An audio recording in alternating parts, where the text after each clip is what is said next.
आज के लेक्चर में हम रैम मॉडल बेसिकली डिस्कस करेंगे और स्पेस एंड टाइम कॉम्प्लेक्सिटी मुख्तलिफ एल्गोरिदम्स की देखेंगे। यहाँ रैम की terminology basically random access memory नहीं है, ये रैंडम एक्सेस मशीन है। रैम मॉडल बेसिकली यूज होता है। हम देखेंगे कि रैम मॉडल के जरिए हम किस तरह टाइम कॉम्प्लेक्सिटी किसी एल्गोरिदम की निकालते हैं। अब स्टेप बाय स्टेप कुछ इंपॉर्टेंट चीजें डिस्कस करते हैं। An idealized notion of how the computer works.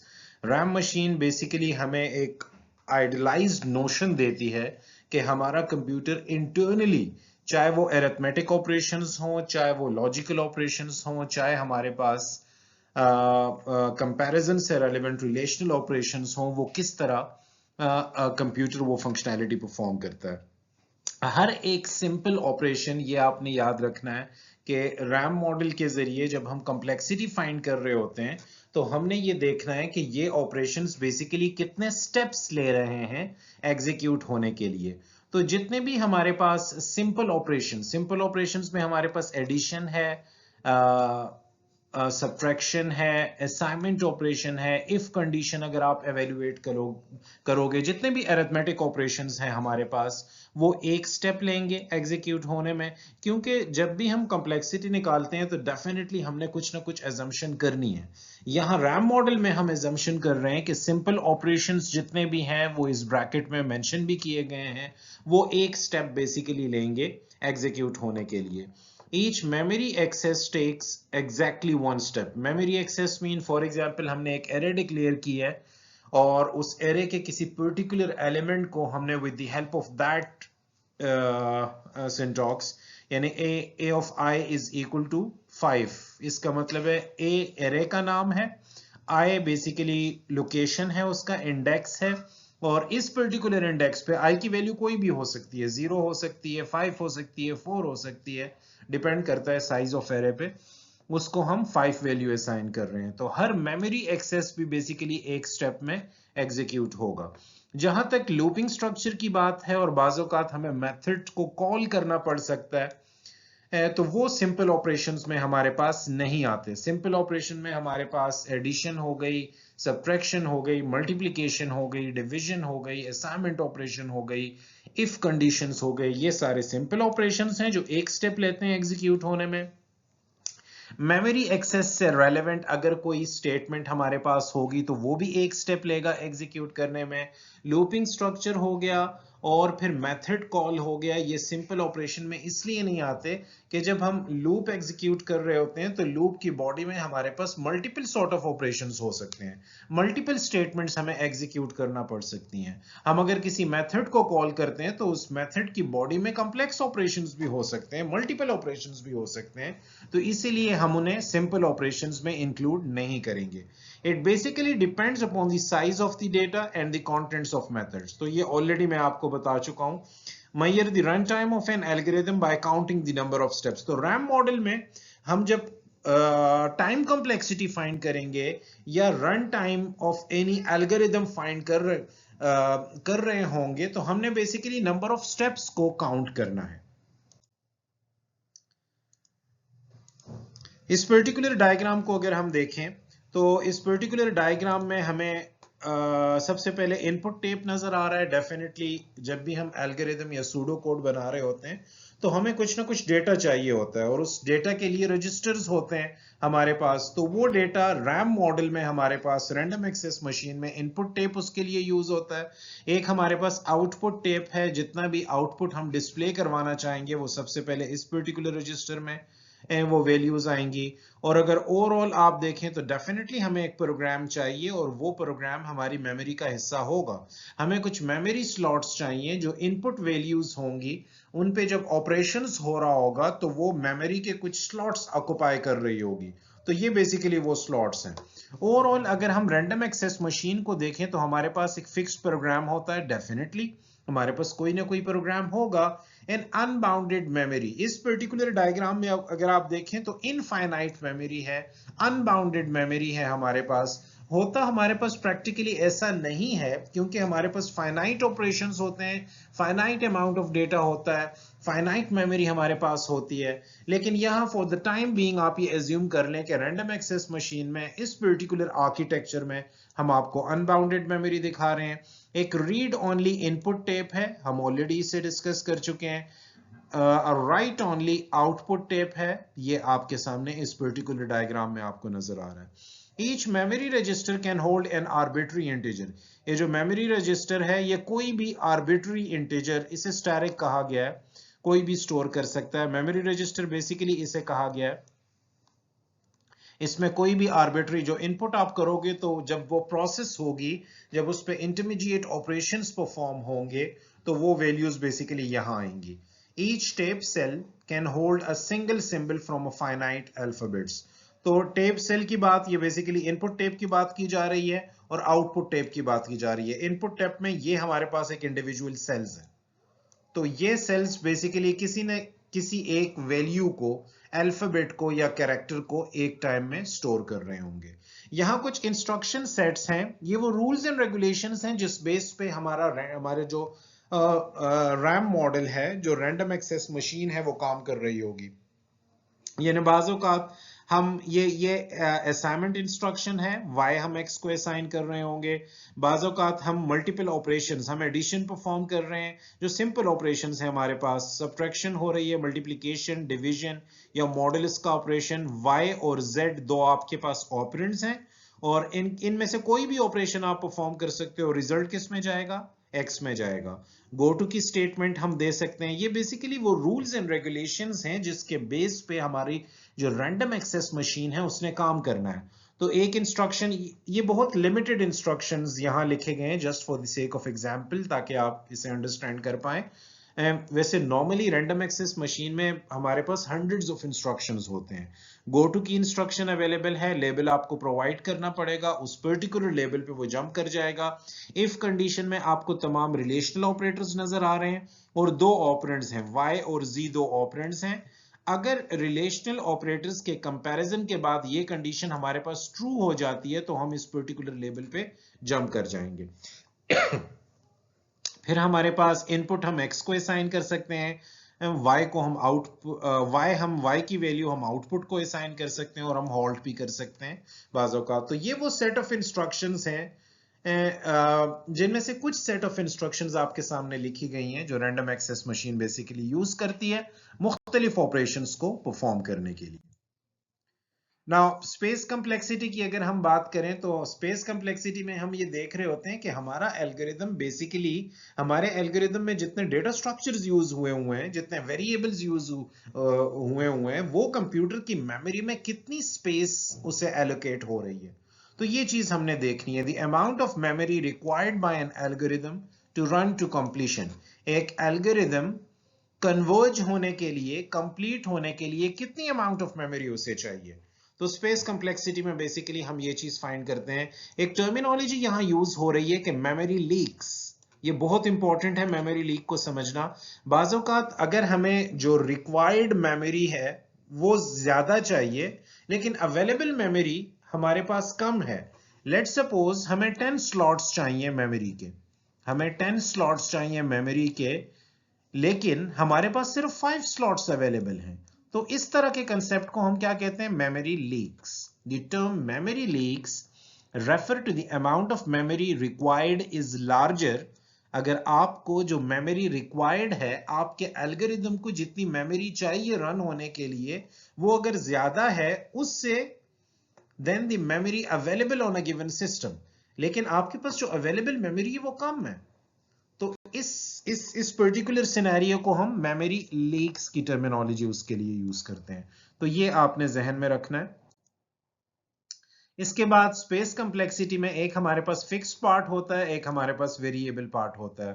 बाज़ औक़ात हम जो वेरिएबल्स यूज कर रहे होते हैं और उसके लिए जो प्रिमिटिव डेटा टाइप्स यूज करते हैं, इंट हो गया, फ्लोट हो गया, कैर हो गया, लॉन्ग हो गया, ये बेसिकली फिक्स्ड पार्ट होता है। इन वेरिएबल्स के लिए fixed amount of memory allocate कर ली जाती है, fixed amount of memory allocate कर ली जाती है। आप इसे स्टैटिक एलोकेशन भी कह सकते हैं। The size required to store certain data variables that is independent of the size of the problem. तो अगर आप ऐसे वेरिएबल जैसे इन टाइप का वेरिएबल आप डिक्लेयर करते हो, फ्लोट टाइप का वेरिएबल आप डिक्लेयर करते हो, आप लॉन्ग टाइप का वेरिएबल डिक्लेयर करते हो, तो ये बेसिकली फिक्स्ड पार्ट में आते हैं। बाज़ औक़ात आप डायनामिक एलोकेशन जब करते हो, जब आप न्यू ऑपरेटर के जरिए रन टाइम पे डायनामिकली मेमोरी एलोकेट करते हो, तो वो वेरिएबल पार्ट में आता है, क्योंकि न्यू ऑपरेटर आपके लिए डिमांड बेसिस पे आपको मेमोरी एलोकेट करता है। ठीक है, वो ऐसा नहीं है। आप अगर रन टाइम पे एरे का साइज ग्रो करना चाहते हो, तो फिर आपको डायनेमिकली मेमोरी असाइनमेंट की तरफ जाना होगा, आपको न्यू ऑपरेटर यूज करना होगा। तो वेरिएबल पार्ट में बेसिकली डायनेमिक मेमोरी एलोकेशन आ जाती है, और डायनेमिक मेमोरी एलोकेशन हम न्यू ऑपरेटर के जरिए करते हैं। ये ऑलरेडी हम इस पर्टिकुलर क्लास के स्टार्टिंग लेक्चर्स में डिस्कस कर चुके हैं। अब जब स्पेस कम्प्लेक्सिटी हम फाइंड करते हैं, तो ये एक जेनेरिक इक्वेशन है आपके सामने मैंने लिखी हुई है। एस ऑफ पी, किसी भी P is the pseudo code, कोई भी है, इसकी स्पेस कम्प्लेक्सिटी जब आप फाइंड करते हो तो ये इक्वल है कांस्टेंट। बाज़ औक़ात किसी भी एल्गोरिथम में, सूडो कोड में, अब हमारे सामने एग्जांपल्स भी आएंगी आगे, तो कुछ इक्वेशंस हमारे पास, कुछ ऑपरेशंस ऐसे होते हैं जो कांस्टेंट अमाउंट ऑफ टाइम लेते हैं, जिन्हें कांस्टेंट स्पेस चाहिए होती है बाज़ औक़ात। तो इसे हमने कांस्टेंट से, सी से मेंशन किया है, plus S of instance characteristics. हमारी सारी डिस्कशन इस पर्टिकुलर लेक्चर में इस इंस्टेंस कैरेक्टरिस्टिक्स पे होगी, ये वेरी कर सकते हैं। अब हमने देखना है एस ऑफ इंस्टेंस कैरेक्टरिस्टिक्स, यानी उन एट्रीब्यूट्स के तमाम कैरेक्टरिस्टिक्स को एवेल्युएट करना है at the end of the day. एक pseudo code as an example आपके सामने मैंने एक फंक्शन लिखा हुआ है फ्लोट, वो वैल्यू रिटर्न कर रहा है, सम उस फंक्शन का नाम है, दो पैरामीटर्स उसमें पास हो रहे हैं, एक एरे हमने डिक्लेयर की हुई है, पॉइंटर वेरिएबल है फ्लोट टाइप का, एक इन टाइप का वेरिएबल हमने पास किया हुआ है। तो ओवरऑल अगर हम इसकी स्पेस कम्प्लेक्सिटी फाइंड करें, तो देखें यहां मैंने नीचे फाइंड किया हुआ है, one step is basically for n, यानी इंट एन जो हमने डिक्लेयर किया, तो एक स्टेप इसके लिए हमने रखा। One step is for a, एक हमने पॉइंटर वेरिएबल डिक्लेयर किया एरे के लिए, फ्लोट स्टैरिक ऑफ ए, तो एक स्टेप इसके लिए। ठीक है, वन स्टेप फॉर एस, एक यहां देखें एक असाइनमेंट, एक फ्लोट वेरिएबल एक और हमने डिक्लेयर किया एस, और उसे हमने जीरो वैल्यू भी असाइन की, तो एक स्टेप ये ले रहा है, one step for S, and one step is for I. One step एक आई वेरिएबल हमने डिक्लेयर किया लूप के अंदर ही, और उसे जीरो वैल्यू भी असाइन की। तो इस पूरे, अगर आप सूडो कोड में देखें, तो हमारे पास एक एरे आपको नजर आ रही है जिसे हमने ए कहा, एक वेरिएबल आपको नजर आ रहा है जिसे हमने एन कहा, एक वेरिएबल हमें नजर आ रहा है जिसे हमने एस कहा, एक वेरिएबल हमने डिक्लेयर किया हुआ है लूपिंग वेरिएबल जिसे हमने आई कहा। इन चारों वेरिएबल्स के लिए हमने constant steps one one step रखे हुए हैं। तो ओवरऑल अगर आप कांस्टेंट स्पेस की इस पर्टिकुलर सूडो कोड में बात करते हैं, तो c इज इक्वल टू क्या होगा आपके पास 4। आप कह सकते हैं कि 4 स्टेप्स बेसिकली ये लेगा। मैं दोबारा इसे रिपीट कर रहा हूं, अगर आप देखें तो इस पर्टिकुलर सूडो कोड में मैंने एक एरे वेरिएबल डिक्लेयर किया, पॉइंटर वेरिएबल, एक हमने एन वेरिएबल डिक्लेयर किया जो बेसिकली मुझे इस साइज ऑफ एरे बता रहा है कि आपने बेसिकली इस लूप को कहां तक चलाना है, एक हमने एस वेरिएबल डिक्लेयर किया क्योंकि eight the end of the day मैं एरे की तमाम वैल्यूज का सम कैलकुलेट करना चाह रहा हूं, तो मैंने उसके लिए एक टेम्पररी वेरिएबल एस डिक्लेयर किया, एक मैंने लूपिंग वेरिएबल डिक्लेयर किया और उससे जीरो वैल्यू असाइन की। तो इन चारों वेरिएबल्स के लिए one one step, constant step क्योंकि ये ले रहा है, तो ओवरऑल मेरे पास कांस्टेंट स्पेस जो कि सी है वो क्या हो गई 4 हो गई। तो अगर आप कांस्टेंट स्पेस इस तरह फाइंड करना चाहते हैं किसी भी सूडो कोड की, तो वो आपने इस तरह देखना है। मैंने अभी तक मैं लूपिंग स्ट्रक्चर पे नहीं गया, मैंने इंक्रीमेंट ऑपरेटर को इसमें नहीं लिया क्योंकि वो वेरी करेगा, वो बेसिकली लूप के साथ बार बार रिपीट होगा। ये जो ए ऑफ आई है, इंडेक्सिंग आप कर रहे हैं, कोई रेफर कर रहे हैं एरे के एलिमेंट को, और यहाँ एडिशन और असाइनमेंट हो रही है, मैं इसे नहीं ले रहा। ठीक है, मैं सिर्फ डिक्लेरेशन को देख रहा हूं और डिक्लेयर करके इन जो इनिशियल असाइनमेंट्स हमारे पास हुई हैं उनको मैं वन वन स्टेप एलोकेट कर रहा हूं। ओके, अगर हम रनिंग टाइम ऑफ एल्गोरिथम देखें तो it basically depends on the size, input size.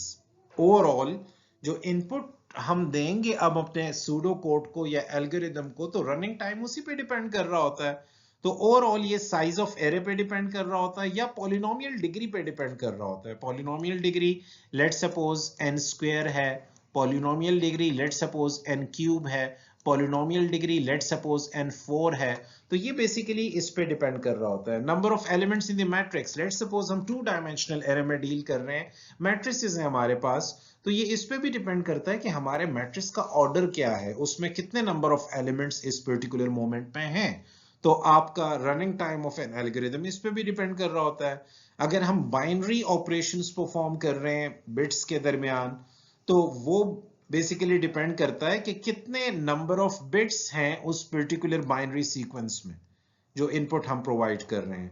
अगर ओवरऑल हम ग्राफ में डील कर रहे हैं, तो running time of that particular graph basically हमें डिपेंड करता है वर्टिसेस पे कि उनमें नोड्स कितने हैं, और एजेस पे जो उन नोड्स को आपस में कनेक्ट कर रहा है एजेस वो कितने हैं।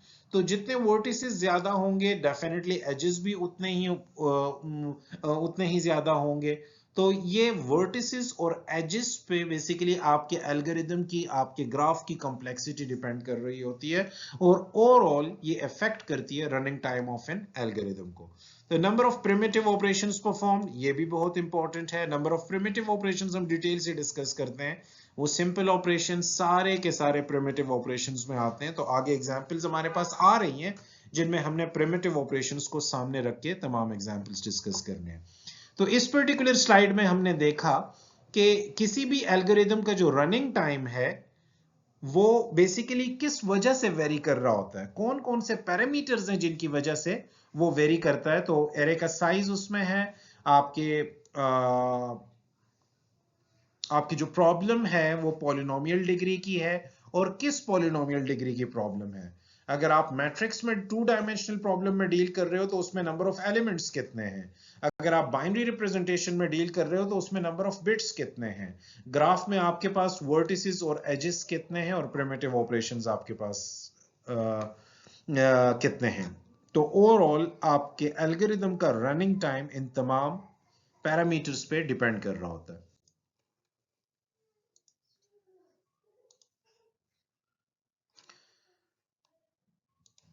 नाउ अब हमने जब टाइम कॉम्प्लेक्सिटी को डिटरमिन करना है तो थोड़े और स्टेप्स हमने थोड़ा सा डिटेल से इसे डिस्कस करते हैं। Let's suppose determine how you will measure the input size. अब इनपुट साइज को आपने मुख्तलिफ टास्क के मुख्तलिफ इनपुट साइज होते हैं। अब ये टास्क पे डिपेंड कर रहा होता है। Let's suppose n items in a list, आपके पास लिस्ट है और उसमें n नंबर ऑफ आइटम्स हैं। आपके पास एरे है और उसमें n नंबर ऑफ एलिमेंट्स हैं। आपके पास लेट सपोज टेबल है और उसका और n क्रॉस m है। n is basically for number of rose and m is basically for number of columns. आपके पास दो नंबर्स हैं और दोनों नंबर्स की लेंथ क्या है, कैपिटल N। तो ये बेसिकली इन वैल्यूज पे भी टाइम कॉम्प्लेक्सिटी आपकी डिपेंड कर रही होती है। बाज़ औक़ात अगर आपने कुछ ऐसी ऑपरेशंस परफॉर्म करनी हो जैसे कंपैरिजंस कितनी परफॉर्म हो रही हैं, स्वैपिंग कितनी हो रही है, कॉपीज आप कितनी कर रहे हो, एडिशंस आपको कितनी परफॉर्म करनी पड़ रही है, तो इन ऑपरेशंस पे भी बेसिकली आपकी टाइम कॉम्प्लेक्सिटी एल्गोरिदम की वेरी कर रही होती है। नॉर्मली जब हम रैम मॉडल की बात करते हैं, रैंडम एक्सेस मशीन की बात करते हैं, तो इनपुट आउटपुट को हम स्टेप्स में काउंट नहीं करते। तो ये चीज आपने जहन में रखनी है, ये आगे भी हमारे लिए बहुत हेल्पफुल होगी। रैम मॉडल में, रैंडम एक्सेस मशीन में हम इनपुट आउटपुट स्टेटमेंट्स को स्टेप काउंट नहीं कर रहे होते। नाउ अब अगर आप देखें तो ओवरऑल टाइम कॉम्प्लेक्सिटी में आपके पास बेस्ट केस होता है, एक वर्स्ट केस होता है, एक आपके पास एवरेज केस होता है। बेस्ट केस मीन के बहुत फ्यू नंबर ऑफ आइट्रेशंस में आप अपने आपका एल्गोरिदम या आपका सूडो कोड कन्वर्ज हो रहा है। लेट सपोज मैं इसकी एग्जांपल इसलिए इस तरह दूंगा कि हमारे पास एक एरे है और उस पर्टिकुलर एरे में हमारे पास 5 एलिमेंट्स हैं। उस पर्टिकुलर एरे में हमारे पास उसका साइज क्या है, कैपिटल N हमने उस साइज इसको कहा, और N की वैल्यू हमने क्या रखी, 5। बेस्ट केस आपको ये बताता है कि लेट सपोज इस पर्टिकुलर एरे ए में आप कुछ एलिमेंट सर्च करना चाहते हो और वो एलिमेंट इसके फर्स्ट स्लॉट पे ही पड़ा हुआ है। ये इसकी इंडेक्सिंग में कर देता हूं। ये 0 स्लॉट है, ये फर्स्ट स्लॉट आपको दिखाई दे रहा है, ये सेकंड स्लॉट है, ये थर्ड स्लॉट है और ये फोर्थ स्लॉट है। लेट सपोज आप जो एलिमेंट इस एरे में सर्च कर रहे हैं वो आपको फर्स्ट इंडेक्स पे ही मिल जाए, तो this is the best case. It means कि आपको कम से कम ऑपरेशंस परफॉर्म करके आपने एल्गोरिदम को कन्वर्ज किया है, आपने अपने डिजायर्ड टास्क को परफॉर्म कर लिया है। वर्स्ट केस का मतलब यह है कि यही एरे अगर हमारे पास है और हम जिस एलिमेंट को फाइंड कर रहे हैं वो सबसे लास्ट में पड़ा हुआ है। क्योंकि लिनियर सर्च की मैं एग्जांपल दे रहा हूं, तो लिनियर सर्च में हम सिक्वेंशियली मूव कर रहे होते हैं, तो हमें इन तमाम इंडेक्सेस को ट्रेवर्स करके मुझे लास्ट इंडेक्स पे जाना होगा। तो ये वर्स्ट केस है कि मुझे एक एलिमेंट को सर्च करने के लिए तमाम के तमाम इंडेक्सेस को ट्रेवर्स करना पड़ रहा है। एवरेज केस बाज़-औक़ात वेरी कर रहा होता है। लेट सपोज हम जो एलिमेंट सर्च कर रहे हैं वो हमें 1 इंडेक्स पे भी मिल सकता है, वो हमें 2 इंडेक्स पे भी मिल सकता है, वो हमें 3 इंडेक्स पे भी मिल सकता है। तो ये डिपेंड करता है। तो हमारे पास जब भी हम कॉम्प्लेक्सिटी फाइंड कर रहे होते हैं एल्गोरिथम्स की, तो एक हमारे पास बेस्ट केस होता है, एक हमारे पास वर्स्ट केस होता है, एक हमारे पास एवरेज केस होता है। होपफुली आप इस पर्टिकुलर एग्जांपल को समझ गए होंगे। Now for the algorithm and the chosen case, case कौन सा है? Best case, worst case and average case. Express the count as a function of the input size of the problem. तो ये हम बाद में देखेंगे जब हम एल्गोरिथम का बेस्ट, वर्स्ट और एवरेज केस फाइंड करेंगे with the help of certain notations. तो हमने इसे डिटेल से डिस्कस करना है इंशाल्लाह। अभी with the help of linear searching technique मैंने आपको बताया कि बेस्ट केस आपके पास कब होगा, वर्स्ट केस आपके पास कब होगा और एवरेज केस आपके पास कब होने वाला है। नाउ अगर हम देखें कि टाइम कॉम्प्लेक्सिटी की बात हो रही है यहाँ, given the formula that you have determine decide the complexity class. बाज़-औक़ात हमें कॉम्प्लेक्सिटी की क्लास फाइंड करनी पड़ जाती है। तो ओवरऑल जब हम design and analysis of algorithm की बात करते हैं तो हमारे पास दो क्लासेस होती हैं। एक हमारे पास P क्लास है और एक हमारे पास NP क्लास है। P क्लास का मतलब यह है कि deterministic approach in polynomial time, और NP क्लास का मतलब यह है कि non deterministic approach in polynomial time. ये बात की चीजें हैं, हमने इन्हें डिटेल से डिस्कस करना है। इस टाइम अगर मैं deterministic approach in polynomial time and non deterministic approaches in polynomial time, इन दोनों क्लासेस को डिस्कस करने लग जाऊंगा तो फिर मुझे NP हार्ड और NP कंप्लीट की तरफ भी जाना होगा। तो इस टाइम हम इसे डिटेल से डिस्कस नहीं करेंगे। ये ओवरऑल हमें बेसिकली कंप्लेक्सिटी का बता रहा होता है।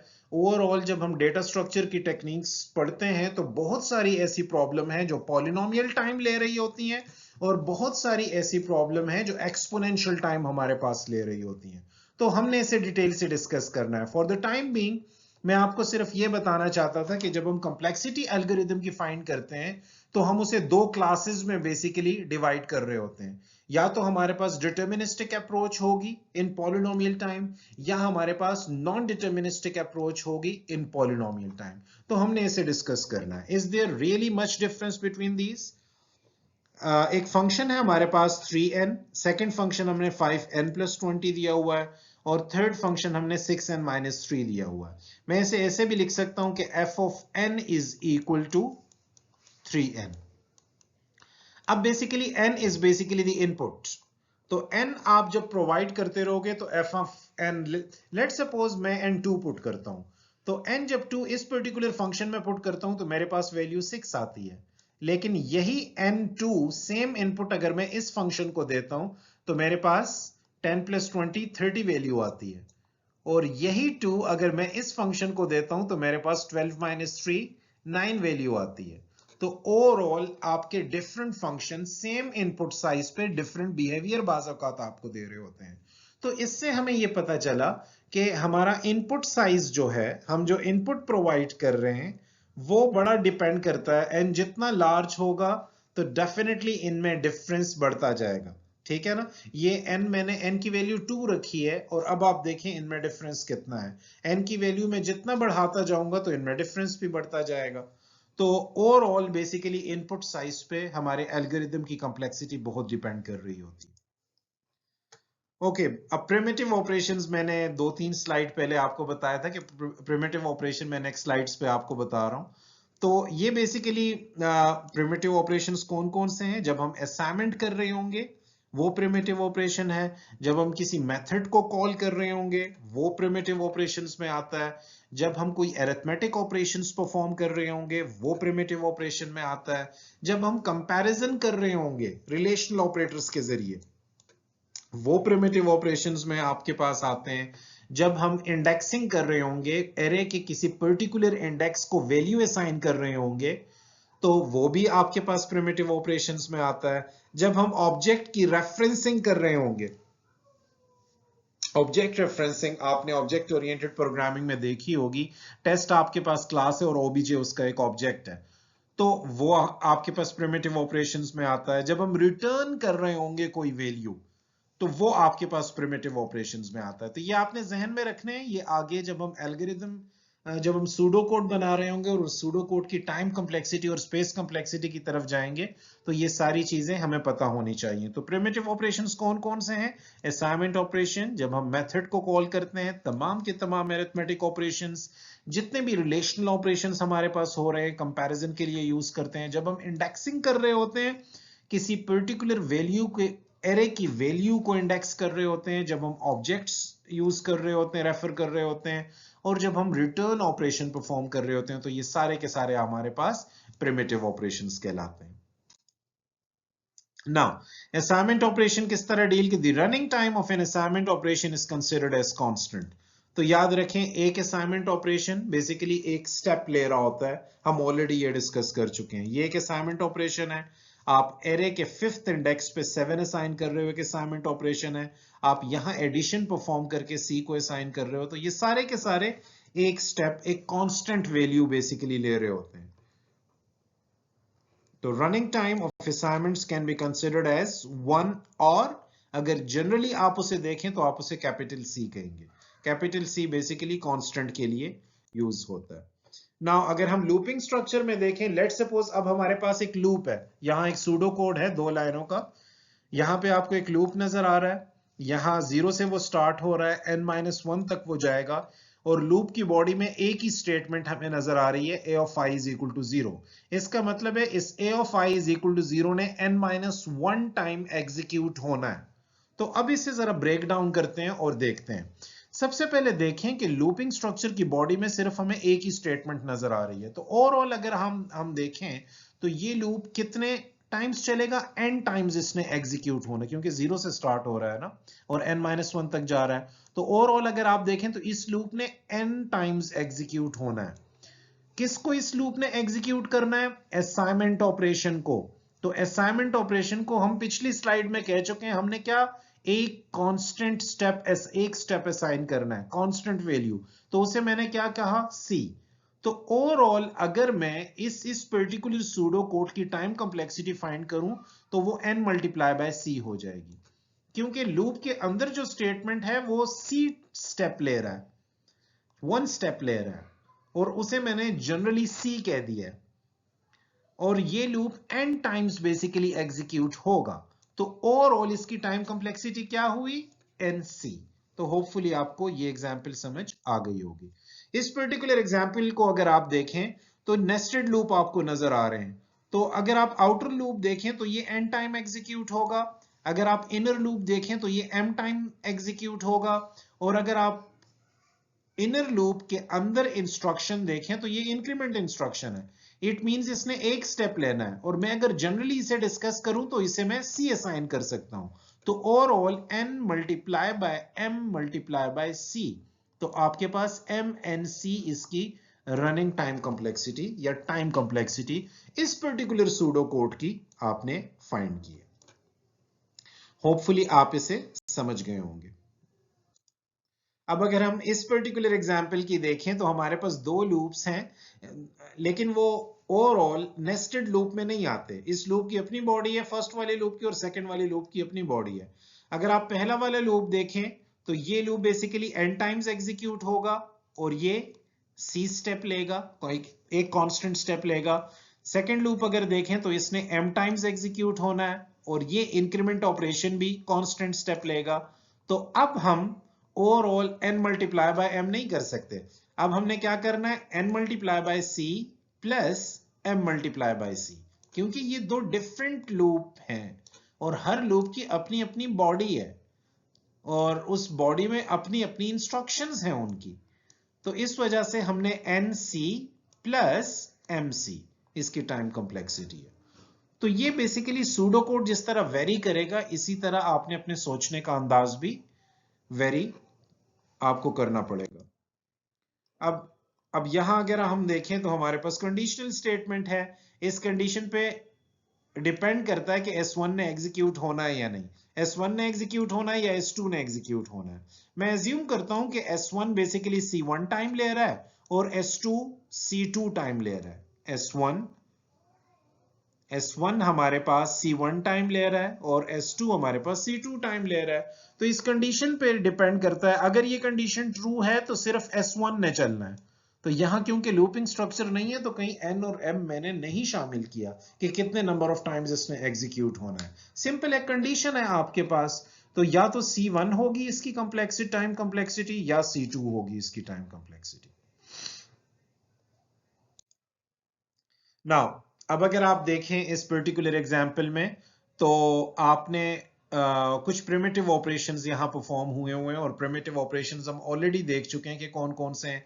Count the number of primitive operations in this program. इस प्रोग्राम में हमने प्रिमिटिव ऑपरेशंस काउंट करने हैं। सबसे पहले क्या हमसे पूछा गया है कि assign a value to a variable. अब हमने देखना है कि असाइनमेंट ऑपरेशंस कितनी हो रही हैं। तो असाइनमेंट ऑपरेशंस 1 2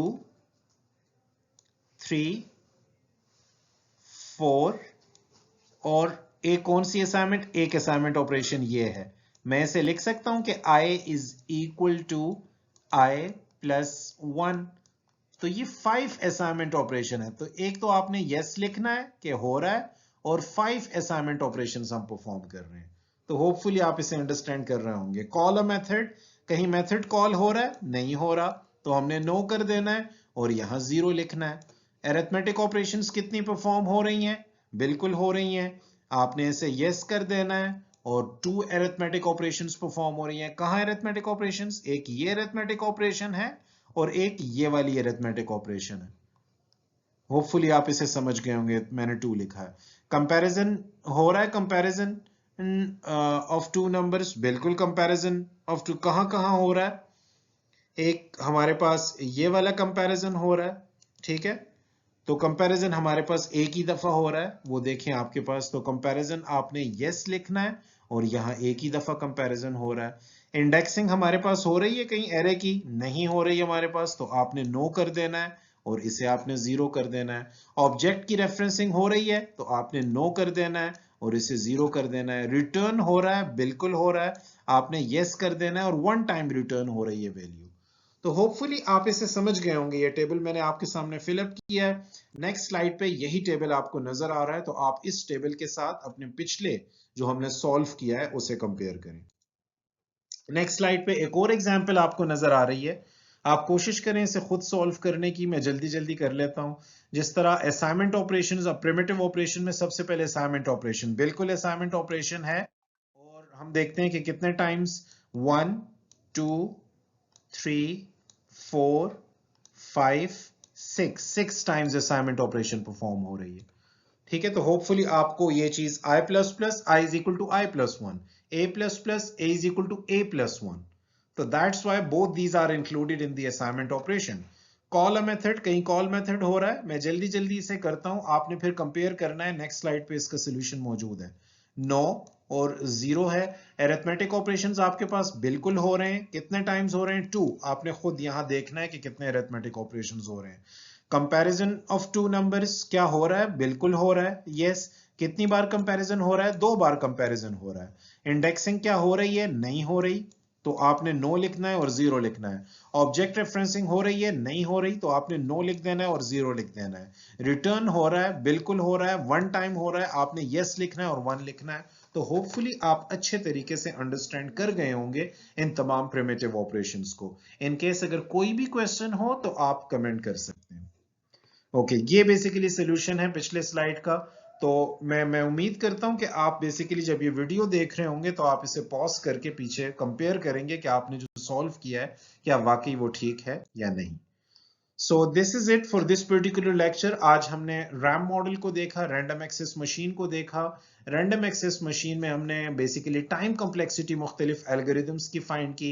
हमने स्पेस कम्प्लेक्सिटी को भी देखा कि रैम मशीन के जरिए हम स्पेस कम्प्लेक्सिटी किस तरह फाइंड करेंगे। हमने टाइम कम्प्लेक्सिटी के लिए मुख्तलिफ एल्गोरिदम्स देखे और with the help of input size कुछ एग्जाम्पल्स हमने किए कि इनपुट साइज के जरिए किस तरह इनपुट साइज किस तरह इंपैक्ट करता है बेसिकली टाइम कॉम्प्लेक्सिटी को। और हमने प्रिमिटिव ऑपरेशंस की कुछ एग्जांपल्स देखी। तो इन केस अगर आपका कोई भी क्वेश्चन हो तो आप कमेंट्स कर सकते हैं। नेक्स्ट लेक्चर में हम कॉम्प्लेक्सिटी को ही डिटेल से डिस्कस करेंगे और थोड़े और कॉम्प्लेक्स ऑपरेशंस हम डिस्कस करेंगे। Thank you very much.